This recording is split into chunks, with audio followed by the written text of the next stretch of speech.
Hinamon ni Hans-Smoke Niemann ang 2 times World Championship challenger sa standard na si Nepo ng Russia. Talaga itong team ni Niemann, may manager to maraming pondo Naghahamon ng mga super GM sa iba't ibang panig ng daigdig. Tapos face-to-face match, ginaganap po ngayon sa Belgrade, Serbia. Aba, talagang matindi itong si Niemann, First game po nila, tabla. Yung second game, doon nagkapisakan. 8-game schedule po sila ng standard time control at big time ang premyo nito sigurado nagkahamunan At bago natin simulan ang game 2 na pisakan ay sagutan muna natin ang puzzle na iniwan sa ating last upload kahapon mga kamatsas. Congratulations sa mga nakakita ng Rook D7. Puti dito si Karpov mga kamatsas at sinundan ni Karpov ng Knight F5 at kinain naman po yung Knight. Kasi kung kakainin po yung tore, may Queen H2 check, King G8 at mayroong Queen G3 check. Magkakaroon po ng mga check-check at mauuwi sa pagkamatyas ang black. At dito po mga kamatyas dahil kinain nga yung Knight, may check. Queen H2 check, ilag, check ulit. Harang kasi kung magki-King H8, magku-Queen G7, matyas. Hinarang ang Knight ang patagal pero uwi pa rin po ay matyas. Queen G7, King F8, Queen G7. Ang gaganda po ng mga puzzles dito sa Internet Chess Club, yung mga daily puzzles dito, naku, solve ka na. Laro nila Karpov, Bobby Fischer, Magnus Carlsen, Kasparov at iba pang mga kilala nyong legendary. Mikhail Tal, mag-download na po kayo ng application na ito. Free lang, downloadable sa Play Store at App Store at grabe, magagamit nyo na kagad pang training mga kamatyas. Okay, game number 2. White dito si Nepo at black si Niemann. Nag-E4, E5, Knight F3, Knight C6, Bishop B5, Ruy Lopez. Itinira ni Niemann ang walang kamatayang Berlin, paborito ni Wesley. Nagkasling, winelcome yung equal position. Welcome Kasi kung anti-Berlin po, nagdi-D3, di ba? Iniiwasan yung equal-equal. Pero dito pinasok ibig sabihin, handa po si Nepo sa endgame. D4, Knight D6. Naku, paborito ni Wesley ito. Naalala ko si Wesley. Knight F5, maagang queen to queen. Ibig sabihin, hamunan sa kaalaman ng endgame. At nag-Knight C3 develop, King E8, Bishop F4 develop, next in line na ide-develop yung mga tore, nag-H5 para wala pong pang-istorbo sa Knight, kasi pagka na G4 yan, mapapaalis kagad yung magandang forma ng Knight. Nag-Knight E4, ini-improve lang paunti-unti ni Nepo yung kanyang mga pyesa, at nag-Bishop E7 develop, Rook E1, ayan, paghahanda lang ng atake mamaya sa E-file, Bishop E6 develop, Knight G5. Ayan na po mga kamatyas. At lumabas po ang novelty. Kasi ang old line na nakatala pa, recorded, sa posisyon na to ay Rook AD1 na ganap noong 2005, nanalo po ang puti. Yun nga lang, mababa ang rating ng tumira.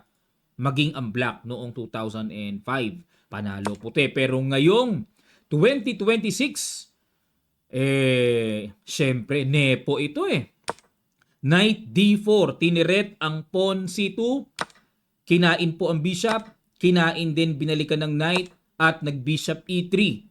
Okay, iwas lang at pagka ganito po ang posisyon, nakikita natin na mag-F4 yan, pagtitibay ng pawn E5 tapos gagapang ng F5. Ayan. Pero nag-Rook D8, F4 na nga para maka-atake kagad ng F5. Knight D4, sinugod kagad ni Niemann ng knight niya. Threat ulit, binalikan ng pawn C2. Kinain na, takes, at nag-king F2. Siyempre po, pag endgame, huwag kakalimutan na sabi nga ng aking teacher noon, ng coach ko, sabi nga noon, the best escort of endgame is the king. Yan daw ang pinakamagandang escort. Kaya pagka wala ng reyna, endgame na, labas na kagad to activate the king. Nag-Rook H6. Talagang nilabas na rin pero hindi ko pa po nakikitaan na saan pupunta yung tore na yan. C3, paalis lang sa tore. Rook D5 umatras at sinundan pa ng hamon. Nag-King D7. Siyempre, wais tong si Niemann, Talagang ina-attract niya, ini-invite niya na si Nepo ang kakapture sa tore. Imagine, pagka kumapture, yung pagka-double pawn, mari-repair. Parang tutulungan ng puti. Pagkakainin yung tore, mari-repair yung slight pangit kasi yung pawn eh. Nag C4. Kumbaga, sa isip ni Nepo, ikaw ang kumain sa akin, boy.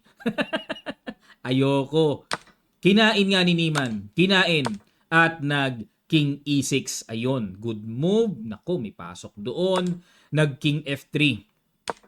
G6. Para talagang mamaya wala ng F5 na mga gulo-gulo, no? Knight G3. Saan pupunta yan? Kailangan natin basahin. Liliko, kakambyo. Knight E2, Knight D4. Naku, delikado yung paparating yun simpleng Knight G3 pero paiikutin po. Kakambyo, ika nga. At nag-Rook H8 kagad. Kumambyo na. Ayun, nag-F5 naman dito. Para pag tsumek, tatakbo lang po doon sa F7. Tsumek na nga. King F7. Knight B3. Yun, mangingiliti.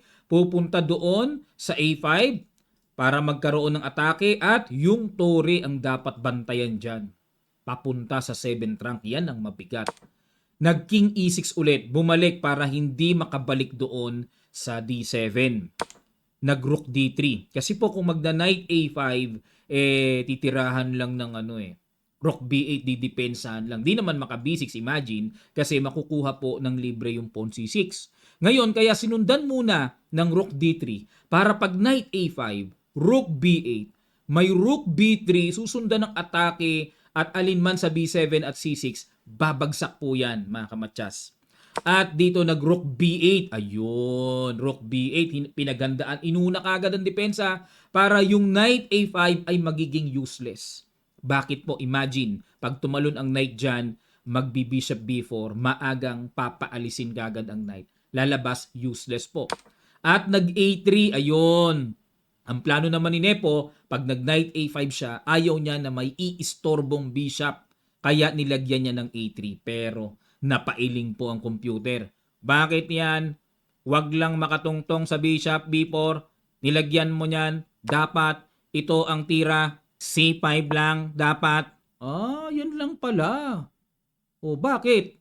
Halimbawa kung tumira ng H4 dito, G3 lang. Kumbaga C5 Medyo malalim yung tira ng computer, mga kamatsas. Nalaliman ako dyan.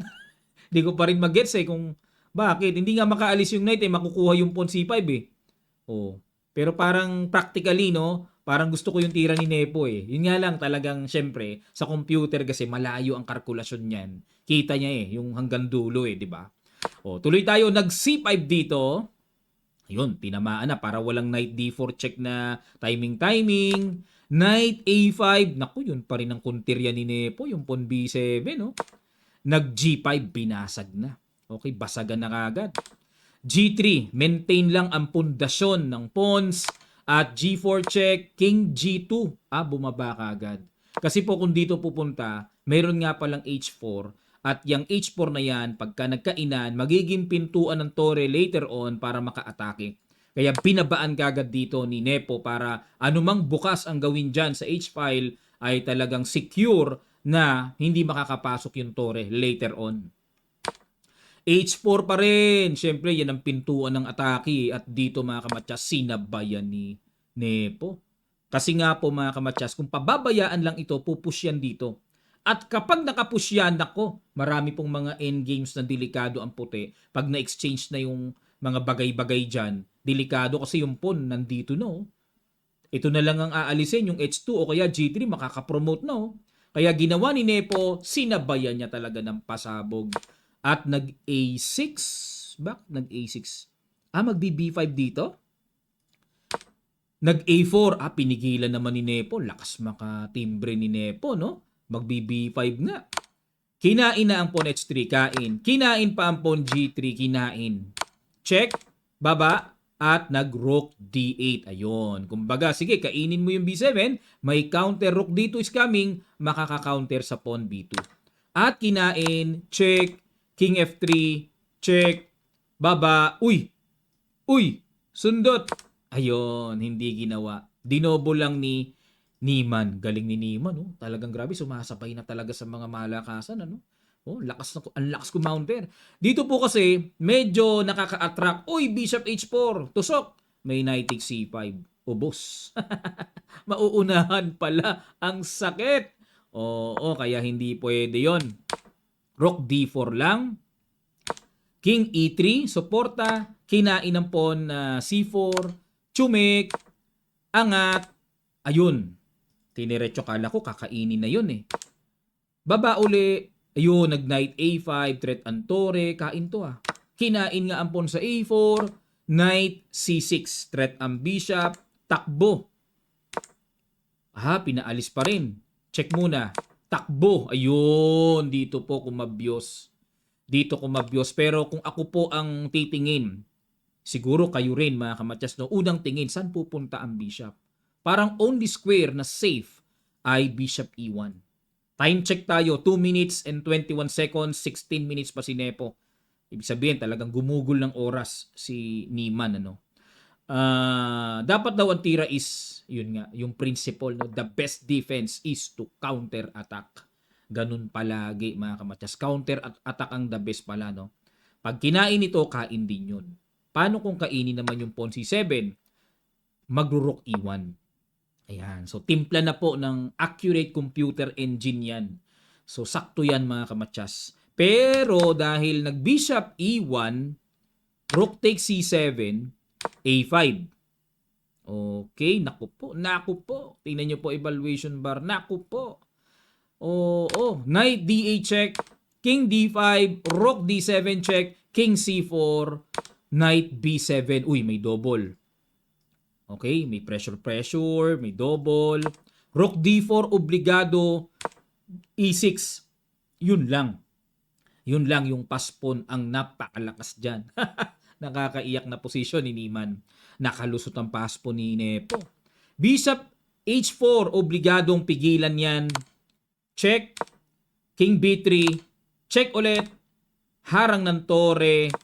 Ayun, Rook H7 muna. Tiniret muna ang bishop. Bishop F6. Tiniret ulit. Takbo ulit. Knight B7. Kung tutusin po, pwede na nga to eh. Handa na si Niemann na ipakain yung ano. Yung nga lang may counter. Kakainin yung pawn sa B2. Di pa rin biro kasi may pass pawn pa rin. So gusto dito ni Nepo talagang mas smooth ang ganap, ano? Bishop H4, ayun, pumingas muna. At hindi pala makain to, may Knight D3 check. Oh, grabe. Umangat lang, di makain. Rook takes F5, nanginain, inubos-ubos muna yung mga pawn. So, kinain yung pawn B2 at nag-Knight E4. Okay, threat na naman yung pawn. A4, King G4, tinabihan, Bishop E7 at nag-Rook F7 threat. Bishop B4 at nag-E7. Ayun. Kinain-kain na. So, ito po yung nangyari, no? At nag-A3. Okay.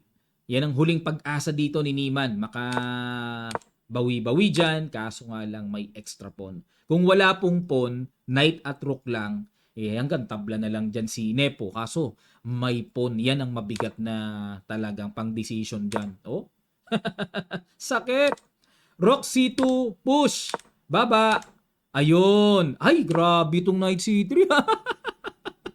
Hanap nagulat ako ron. Oo, dapat pinapuzzle ko pala sa inyo, no? Find the brilliant shot. Brilliant! Perfect, oh. Grabe, number 1 tira ng computer. Number 2, number 1 is Knight C5. Hanip. Hindi kasi makain kasi may iwanan yung back rank, eh. Hanip, oh. Pero grabe to. Wais tong Knight C3 ni Nepo. What a great shot para i-threat yung pawn sa B2. Nag-Rook C7. Oh, nag-exhibition din. Ang galing ah. Wait lang. Galing ah. Pag kinain po kasi ng tore, syempre kitang-kita magkuqueen. Pag kinain naman ng king, may rook takes A2. Kumbaga, sisimplihan ang bagay-bagay, ano? Rook F8, rook F2, pag humabol, nako, ano na to ah. Itinuro ko tong endgame na to ah. Sa ating summer clinic, ayan oh, may ganun. Tapos na laban. So, talagang lalaglag ang tore. O may check, laglag ang tore. Tapos pag umalis ang tore, push, promote. Okay, mga kamatsas, balik po tayo. Grabe tong Knight C3. Starring, ano, Knight C3. Rook C7. Starring din ang depensa. Pag kinain po, magku-queen. Okay? At pag nag-queen, may mga check-check na magulo. Kinain yung pawn sa A2. Ang galing, oh. Kinain ng tore, knight C1 check, gumanon, and then push. Pag kinain po ito, may queen C5 check, kuha nga naman ng tore. At nag-rook A4 check muna, king F3, saka kinain. Yan ang challenge. At ito pong queen and king, rook and bishop, itinuro ko po ito sa intermediate lesson ko. Kung di ako nagkakamali. Ayan. Isa sa mga lessons ko sa intermediate.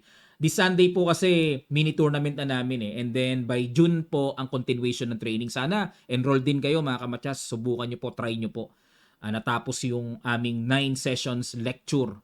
Kaya isa po sa pinag-aralan namin sa endgame yung ganito. Paano ipapanalo ng white yung queen and king versus rook and king. Naituro ko po doon yung simplest pattern. So queen, C8 check, king B2. Pagka ganito po, 50 move rule. Dapat bilangan na dito ni Niemann. 50 moves. King D3. Ayun. Kasi po dito may mga trick shots sa endgame. For example, gumanito. Check. Yung mga beginners and hindi pa alam ito, no? Halimbawa, gumanon. Parang feeling sinasakal na yung king. May mga trick shot na sacrifice rook. Yan, no? Yan ang mga iniingatan dyan. Tinuro ko po yan, yung mga ganyang tricks. Pag kinain, stalemate. Pagka umiwas, kain. Insufficient material. Tabla pa rin. Balik po tayo mga kamatsas. So, yun ang dapat ingatan, ano? Hindi yung sugod ng sugod. Kaya, tumira ng Queen C3, tinuro ko pa rin po yan. Sabi ko, palaging pa letter L ang patterns na gagawin. Letter L. O, yan, o. Ginamit ni Nepo yung pattern. King move, letter L. O. King move, check. Ayun, gumanon. Ayun, pa letter L. Laging yan ang, ano yan eh, yan ang tawag dito, yan ang laging sign or pattern. Kung hindi ang rook ang ile-letter L, yung king ang naka-letter L to win this endgame. Very basic po yan. Bakit nag-resign dito si Niemann, mga kamatsas? Halimbawa po, kasi dito obligadong lalayo na yung tore sa king eh. Kung halimbawa ayaw ilayo, gumanyan, wala na. Di awarding na, check. Ayan. Iba to kanina sa yung king, baliktad. Pag ang king nandito, ang queen nandyan, ang king nandun, may sacrifice, di ba? Pinakita ko kanina. Pero pagka ganito pong situation, iba na to. Hindi pwedeng i-sacrifice, kakainin lang with check. Okay? Dito, threatening matchas. No solution. Talo yan. At ano pa ibang defense? Halimbawa po, ilayo naman. O coach, paano kung ilayo? May queen d5 check. Huhulihin yun. Basta nalayo kasi ang tore dito, magkakaroon po ng double attack or fork. Hahanapin mo lang. Halimbawa, king b2, o di double kagad. Walang kahirap-hirap, di ba? At halimbawa naman, mag-king A4. Kailangan manatili sa light square para hindi tamaan yung tore sa dark square. May queen A2 check, huli naman. Sa anumang paraan, makukuha ang tore. O, dito naman natin ilayo. Dito natin ilayo, yung talagang todong layong-layo. Queen D5 check pa rin. O, halimbawa, mag-king B2, queen B7 check. O, ilayo natin. O, dito pupunta. May queen F7 check. Ilagay natin dito. O, di tapos na. Queen F1 check, ganon, ayun o. Hahanapin mo lang, meron yan eh. May huli yan o, kuha na tore. And then, basic king and queen mate, sa beginner lesson ko po yan tinuro. Yung pinaka-simplest way, fastest way, how to checkmate with the king and queen sa, ano ko po yan, sa beginner level, summer clinic. Sana po, try nyo pong ipa-enroll yung inyong mga anak, mga players. Great investment po ito. Kagaya ko po, no, nag-international master po ako ngayon pero syempre nag-invest ang mga magulang ko para ma-coach ako ng mga coach na masters. Talagang nag-loan pa nga yung papa ko noon, naalala ko. Nakakakonsensya. Sabi ng papa ko noon, lagi sinasabi, basta kunin mo ng kunin, pakinggan mo ng pakinggan lahat. Alam mo, pagka ganon, kasi alam mo ang magulang mo, hirap magbayad sa'yo. Ultimong hikab, tinatago ko. Yung tipong inaantok na ako, hinihikab ako habang sa lecture namin, tinatago ko yun. Mabigyan ko lang po ng pakonsuelo yung papa ko. Oo, talaga naalala ko yung effort sa akin ng magulang ko. Pero ito pong by June, no, to be posted po ang details, abangan nyo. Nako, talagang sulit na sulit. Walang sinabi po yung registration fee sa binabayad namin noon sa ngayon. Kasi naintindihan ko ang kalagayan ng mga players din. So, may investment pa rin kayo pero masasabi nyo pong sulit na sulit, hindi katulad ng mga nagastos ng magulang ko sa akin. O, yan po ang aking masasabi. So, try nyo po, no. Okay. So maraming salamat po mga kamatyas. Pisak si Niman sa game number 2. So long journey pa po ito. At meron pang abangan tayo na ang dami pa niya, no? Nakaschedule po yan. O nanalo pa lang sa second game. O, first game yata yung naaral natin eh. Second game ang tabla, sorry po. Basta 2 games pa lang nagkapisakan na. And then Nepo, ayan o. Ayan na po yung schedule niyan. Grabe itong si Niman. May manager to na millionaire eh. Ang balita ko po may manager to. Ang dami na niyang pinisak sa mga one-on-one matches. Hinahamon niya. Tapos mayroong sponsor yung hinamon niya. May sponsor siya. Parang ganun eh. Parang anong pusta mo? Parang ganun ang dating eh. So, yan po nga abangan natin. Susubaybayan natin ito mga kamatyas. Yun nga lang, matigas tong si Nepo. Nako, 2 times World Championship Challenger hahamunin mo. Ano ka? Hindi biro yan, Niman. Mapapalabang ka dyan. Kahit na mala engine ang tira mo, mapapalabang ka talaga dyan. Ano pong masasabi nyo sa match na to mga kamatyas? Ano pong insights nyo? Anong prediction nyo? Tatalunin ba ni Niman itong si Nepo? Or may kalalagyan siya? Lapag nyo po sa comment section below ang inyong mga kasagutan. At kung hanggang dito nanonood ka pa, type dulo. Salamat po sa inyong suporta mga kamatyas. Magkita-kita pa tayo sa mga susunod pa nating chess updates. God willing.